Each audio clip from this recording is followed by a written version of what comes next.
Welcome to the Shifted podcast and video series. Each week we connect with teachers to hear their stories about teaching and learning during a global pandemic.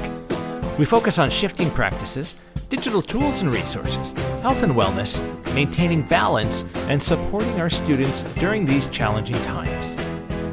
The Shifted podcast is from the Greater Victoria School District in beautiful British Columbia, Canada, and is recorded on the unceded territory of the Lekwungen-speaking people, the Songhees and Esquimalt nations.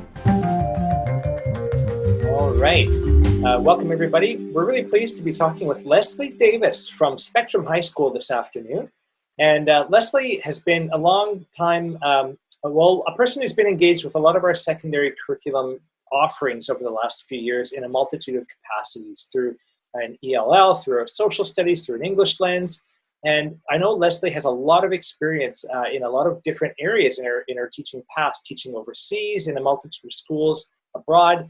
And then she's brought that overseas experience back here to Victoria in the last few years and has been essentially starting over again as a new secondary teacher here in the Victoria School District. So Leslie, thank you so much for your time this afternoon. I've always really admired and appreciated your innovator's mindset, let's say, and always looking to try new things and new platforms and looking for ways to engage with your students as much as possible. So thank you so much. For sure, thanks. I tell you, I have to be enjoying it too, and if I'm enjoying it, then that radiates out to the kids, and so they enjoy it. I meet trouble and discoveries with like awe and enthusiasm, and hopefully that models learning for kids where it never ends. Now, when we first really connected a few years ago, back when we were doing a Pro-D session at Vic High around the Google Sites and using Google Sites as a potential ePortfolio for students to showcase their learning and to show what they know within the particular course you were teaching at the time. And I know that these student ePortfolios have been an ongoing part of your practice and a part of your classroom structure for several years now. So can you tell me a little bit more about the role that these portfolios have played in your current teaching gig, which is social studies at Spectrum? Mm-hmm. Well, the first thing, usually right away, I get kids, we have our little get to know each other and everything, but right away, I get the kids into creating their websites. And it's not all the bells and whistles for Google Sites, but it is drag and drop widgets. We go through, there's a lot of listening. So for English and socials, there's a lot of listening skills, but right away we get them published and they're like, oh, okay. And then I get them to send me an email. And right away I say, send me a simple sentence, compound sentence, and complex sentence. And if I have kids looking at me with what, then I know that there are certain, I'm just doing some informative assessment here. We go through writing a proper email, so email etiquette. So right away, within the first week, the kids are published. They've got a home page made. They've sent an email with proper email etiquette. They've written 2 paragraphs, some classes 3 paragraphs. And this is all kind of within the first week of school. Yeah. And because once they start to see what they can do, the dynamic aspect of this kind of writing and the robustness of how they can express themselves, they just start tapping away, and it's amazing. They just take full ownership of what it looks like, and it's something that they can relate to. And then we can also, with kids, I say, well, open a Google Doc, write your stuff in there, use the spell check and grammar tool, and then copy and paste. So there's all aspects of getting them using all the different tools to help them gain confidence and be enthusiastic about writing, and that it doesn't have to hold them back. Well, I think that's such an interesting approach as well, because it's such an important thing for students to see themselves as writers, as authors, and providing an alternate pathway to the traditional essay or whatever is just perhaps something they had never considered before as, I'm a writer because I'm publishing on this website, and structuring your course in such a way that they have these wins right out of the gates. Boom, they've got their website. Boom, they've got that email composed. It's a great structure for building that motivation, the literacy-based motivation for those students as writers. And all different kinds of writing. So then I get them into blogging. So, and again, to get their head around the whole fact that, well, why are we learning essays? You're not going to be writing a 5-paragraph essay in your 30s. This is a form of communication. So let's get our head around it. So when I teach blogging, we look at a number of blogs. We do a little blog web quest, what makes them interesting, and also we have that introduction. And it gives them a chance, because when we do the ePortfolios, and I can show you, we have the introduction chunk. And then you can actually do a little subheading, which tells us what the body paragraph is about. And so it really gets them thinking about how each block of writing is about a topic. So it gets their head around the topic sentence. So we have the introduction, here is our ethos, your credibility, introducing what you're talking about, background. And then we have examples, so the body paragraphs, but it gets them around each of those sections. And then the conclusion is sort of that call to action, right? What should the reader do? What should the reader think?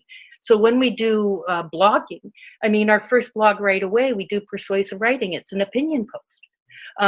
So I often accompany that lesson with ethos, pathos, and logos, and bringing these rhetorical devices in. Mm-hmm. So, and then we get into vlogging at the end, where the kids I thought, well, okay, but they just did an amazing job, all sorts of recipes and taking care of pets. And so they have a blog theme, and we do an opinion post, we do a listicle, a list article, where they're bringing in criteria on how to judge something. So they're establishing criteria, measuring something by criteria, their top 5 places or whatever.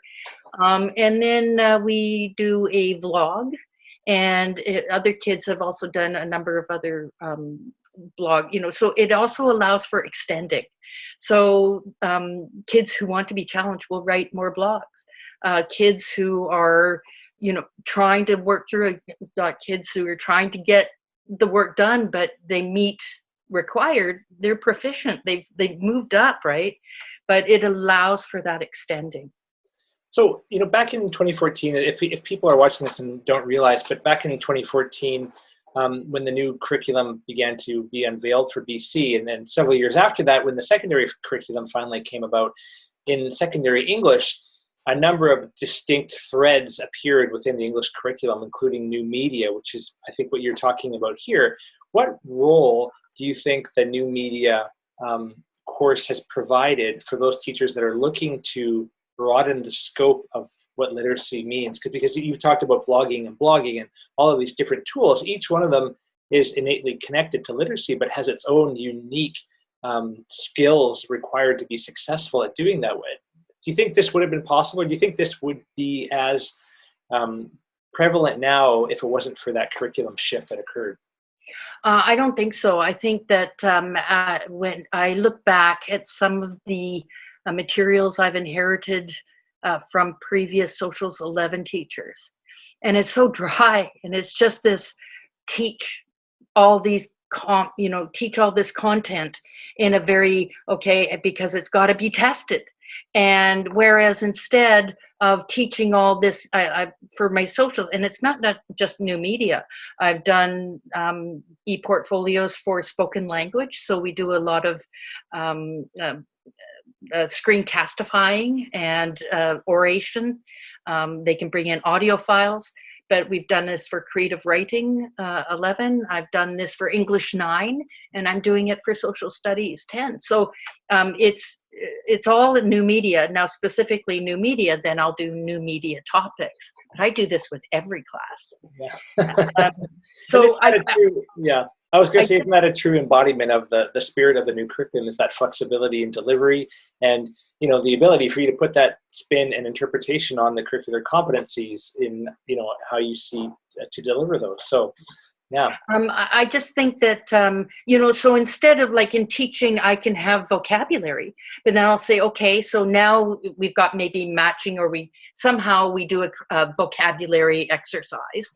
And I'll say, now you are required to use at least, maybe there's 20 vocabulary words for governance, right? So you're required to use at least 10 of these words in your government pages, highlighting, they have to do web quests on their MLA. I mean, it's been a very good time to teach government right now. And I say, so now you have to use 10 of those words in context, and you bold the words in your writing. So now they're using text structures and in ways to communicate main ideas, just like a textbook would. So we're bringing in all of these ways that they can show their understanding without just like this monotonous rote, here's the definition. I used to get an app that had cue cards. And then it was just sort of like, there's not even that point. We don't need to use cue cards. Just get in there and use the language and show me that you've used it. Use bold. So I found that even now I'm going back and reviewing what I've just done with my social studies 10 class this quarter. And I've already rapid prototyping, changing and adapting. And so now that's what I'll use, is ways that I'm now getting students to use all of these tools and text structures and images and videos to show their understanding. And really that's it. It's active knowledge. Mm-hmm. And truly reflective of the design thinking cycle as well, isn't it? And I enjoy it. I've got a lot of marking, but I've got my iPad. I use Notability. I mark the rubrics and send it to the kids. They download it into their folder because they've created a folder. They upload it into their assessment page and they reflect on it. And I haven't had any kids say, I don't want to show my mark. I haven't, out of like 3-4 years now. I haven't had any kid say, I don't want to do that, because they take ownership of their learning. And also I allow for revision. And so they can see where they've improved and they reflect on it. So it's providing some really good, thoughtful learning for those kids. That's great. And you mentioned you have a couple examples you might like to walk us through. Would you be okay sharing that with us? Sure. I've asked permission from a number of students in the past, so I'm happy to do that. I can share my screen. Sure. Yeah. Okay. So let's see. Share at a time. There we go. Okay. So let me go here. And that's it. We're all figuring it out. Here we are. No. So here is my socials 10. So for the classes, I do a sample ePortfolio, and I don't do it all the work, but I get them going and give them some modeling, and then I kind of fade out. And so then they have instructions, right? But then I kind of get them started, get them going, and then I just put in reminders. This is what you should be doing here, and this is what you should be doing there. So we have, you can do along the top, you'll see some of the other examples. So here's the homepage that they get done in the first week. Now, we've been doing Today in History with the kids. So this is what I put into when I had them for the first 5 and 5, the 50-50 at the beginning of the first 5 weeks. So I had a Today in History that would pop up in Google Classroom, and they just had to go in and click Got It. And it was a slide with a Today in History, and then they have a whole week, a worksheet that they collect them all, and then they have to choose one. And we've reviewed significance in historical thinking, and they have to pick one and choose why they think it's the most significant from that week. So I do a few to show them. And then I just put in the reminders, write what you thought was significant and connect to the guideposts, right? So this is a little kind of tool where it's a collapsible menu. So kids are trying this out. We have here our, about me, about Spectrum. So I get them to write about themselves and how they like socials or not like socials, about the school. And then we had I told them to find an acknowledgement, and then they put in a map. So we go over to, what's not appropriate. You do not put a map of your home in here and things like that. But it also allows for, then you can look at the 3D map. And so they're learning how to use some of the tools. So this is the first thing that they do. And then they send the link in an email. I also, on my sample page, I will include an instructions page. So then they get many modes of instructions. So it's in my class notes. It's on a piece of paper, and I have a course planner. So I have instructions in there, and also I have the website. So they have about 4 different ways to see all the instructions. Multiple entry points. Yes. So then we have instructions for the homepage, governance. We did a bunch of governance, boom bust. And I also include, like, this can be extending. If you want to do this, that can be extending. So it allows for kids to be challenged. And I'm quite surprised and pleased that a number of kids have taken up that challenge in this socials class. So they've done a lot of extra work. And so then I'll add these. We're getting into this right now. And then the assessment, so what they should be including. So we have our classwork. I've shown them where we've done governance, and so they put up some lessons so they can take a photo of a worksheet. And I say to the students too, like, these are my expectations for your learning, but you might learn something that I didn't think of. Take a photo of it, upload it, and tell me. So we do and they have a rubric. So we've gone over criteria. We've created a checklist for how to get the top marks, right? And it's actually not too difficult to get a good mark in the portfolio if they've done all the work, right? So, and even more.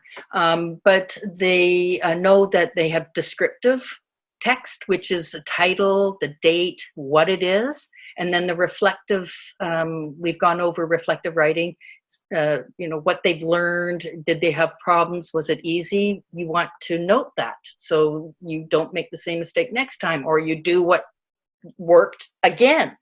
And then now what? How do they take that learning forward? So it's the what, so what, now what? So they do reflection on that. This was extending, so they could go in and do the federal voting compass and then reflect on it. I did some digital station work too. I'm going to change this. So this is where I learned. But I taught them how to do the hidden pages, where now they come in and they had to outline all the different branches. And then we had a web quest, and I taught them how to do a PDF from a JPEG in their phone. And they had to go in and find their MP. They had to go find their MLA, do a little review of the website.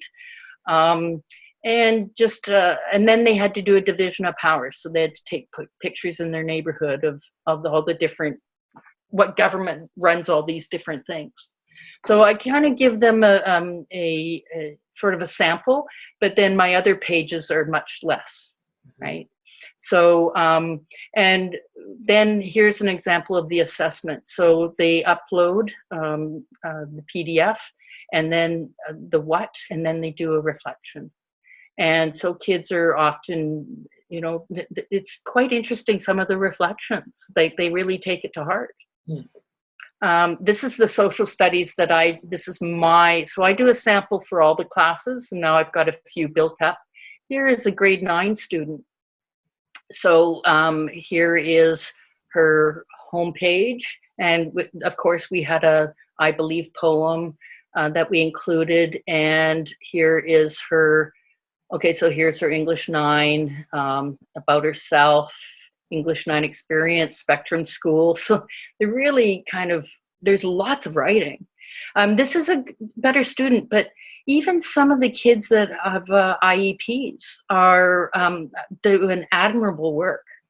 And they really work on it because they're just like, I want it to look really good. I want it. And they take a lot of pride in it. It's so lovely to see them, how does this look, Miss Davis? What can I do here? And it's just fabulous. And I enjoy marking them. So it's not like a pile of essays. I get to go in and look at all what they're doing. And so I enjoy it. It might be lots of marking, but in fact, I really enjoy it because it's interesting. It's robust. Here we have blogging. So she decided she wanted to do personal health as her blogging theme. So we had, so this was her sort of introduction.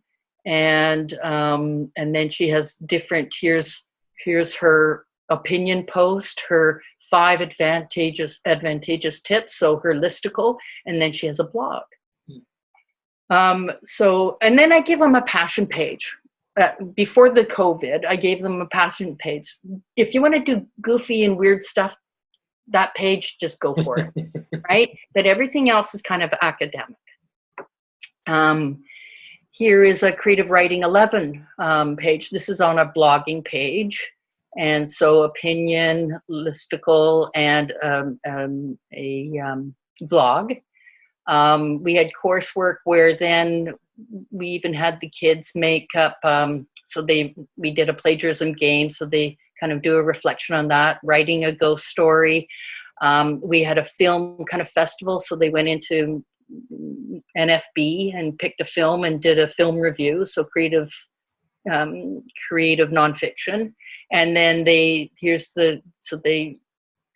do a lot of hyperlinking. It's interesting getting the kids around the idea of you can do your citations right in the text, right?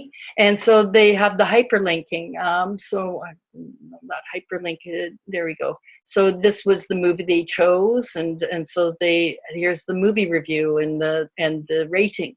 So it gives them it really, and then memoir. So they're doing a memoir, and so that was the Creative Writing 11. We look at the assessment, and here's the reflection on their assessments, and it's quite a bit. Yeah, I'm impressed with the quantity of reflection that's you can see here in the students' work. Oh, it's incredible. They really take, and now here's a grade 10 student. And now this was during the COVID. So I got them started, and then the COVID happened, the lockdown came down. So instead of a passion page, I got them to do a reading, listening, and viewing page and a COVID time capsule. And so, and then we have more, he kept his passion page because he had already loaded some stuff. And I'll get into the comments in a minute. So here's extending. So here's some extending work. So some kids just take off with that extending.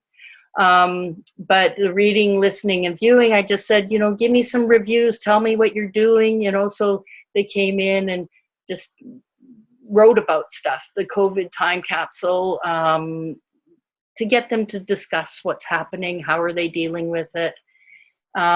And then I also added, he says, leave a comment. So I go to an outside app, discuss, and we do a little coding.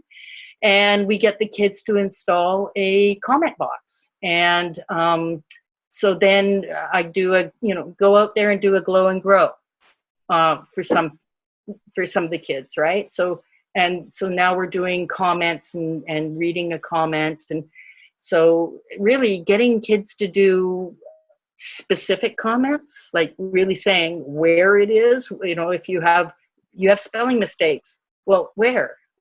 So getting kids to be really specific in their feedback is quite interesting, and using the ladder of feedback. So it's just incredible. And then the final page here this is an ESL student. And I found it very successful for ESL students because they just want to write, and especially doing a vlog, because they'll do a vlog again and again and again in order to get it perfect. And all that time they're practicing that English and pronunciation. Even with the spoken language 10 this is a spoken language class. And we did poetry, and they did, here we go, coursework, Black History Month presentation. So they did a presentation in person, and then I had them record it as a screencastify. Now, next time, if I do hopefully have this class again, I'll get them to do the screencastify first, because then that gets them to practice for the live presentation. And you don't often get a chance to reflect on yourself as a presenter, so what an interesting way to do that. Yeah. And video response paragraphs. So we had a video response breakout. So we do some breakout quizzes and stuff. And here's the poetry. Click here to review my poetry. So here's her poetry. And then I had them do a audio file. And I can't seem to, here's her. So here's her audio file. And let's see. Here we go. And they can embed I don't understand why people cannot avoid fighting.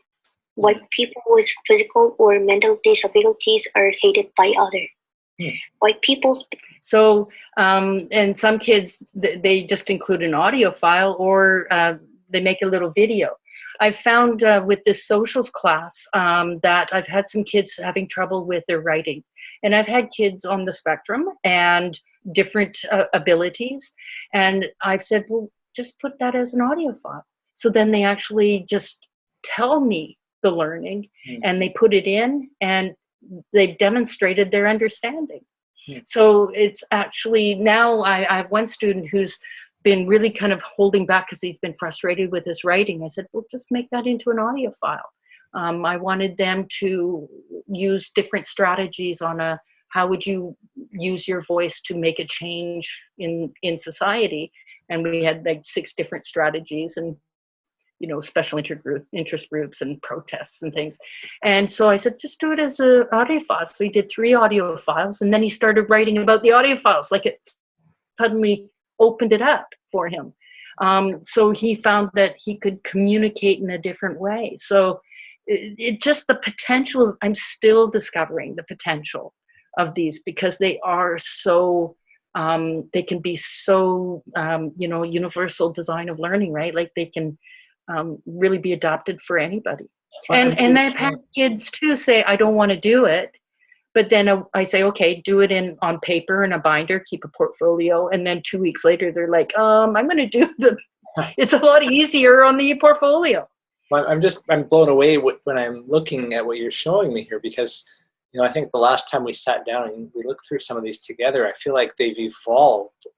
You talked about the rapid prototyping and constantly reflecting on your own process, but this is like iteration 10, where I'm thinking of like the different versions of software. This is like so far from what the initial portfolios looked like when I first saw them with you, and so many different ways for students to show what they know. It's very impressive.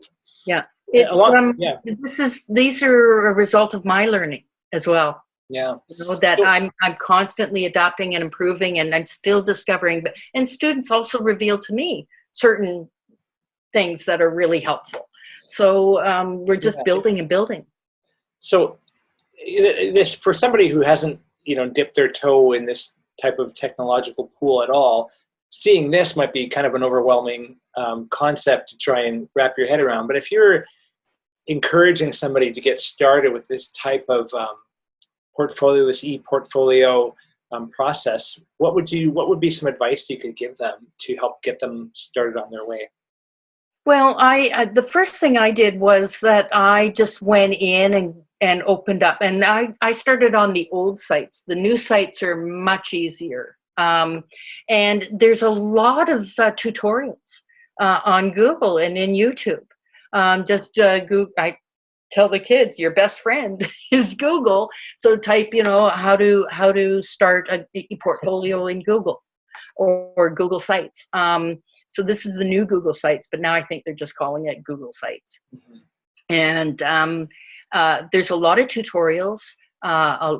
Just get in there, and you don't have to publish right away. You can just work on it and get it done. You can look at the preview.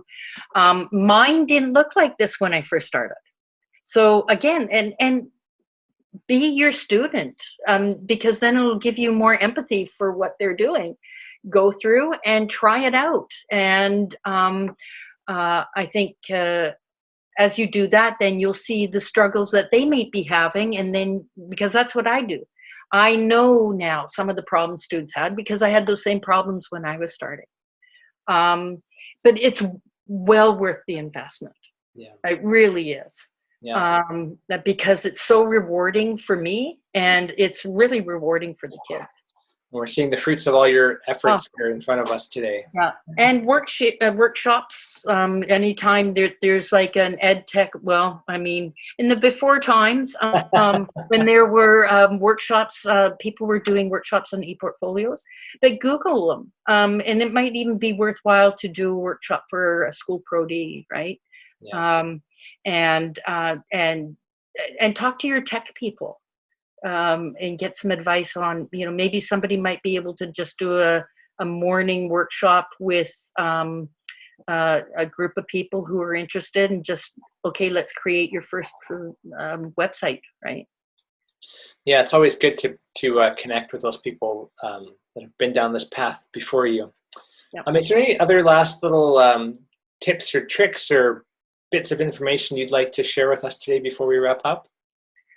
I think that really, don't be shy about it, because again,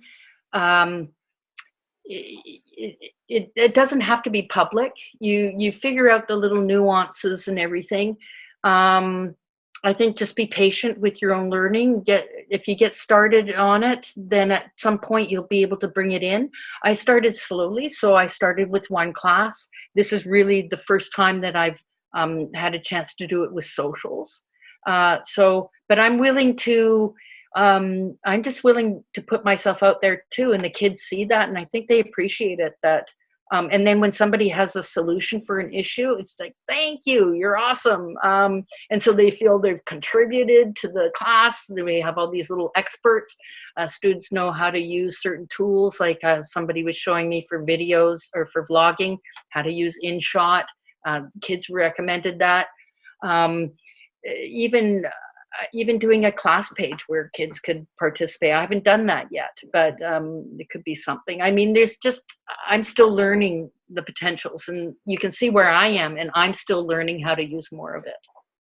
Isn't that the beauty of it all? It's a climb. That's the beauty of it all. A true celebration of learning all across the board. Yeah. Yeah. Well, thank you so much for your time, Leslie. It's been a really incredibly insightful and incredibly informative 20 or so minutes here together. And I think seeing some examples of this in action is really key to support other teachers developing, processes like this with their students as well. So can't thank you enough for your time. I really appreciate it. Well, I'm glad to share it, because I would love to see more people discovering this assessment and expression. Fantastic. Thanks so much. Thank you. Thank you for watching or listening to the show. You can find all of our episodes, leave us a voice message, or send us any questions or comments at our website, shift-ed.ca. Until next time, take care.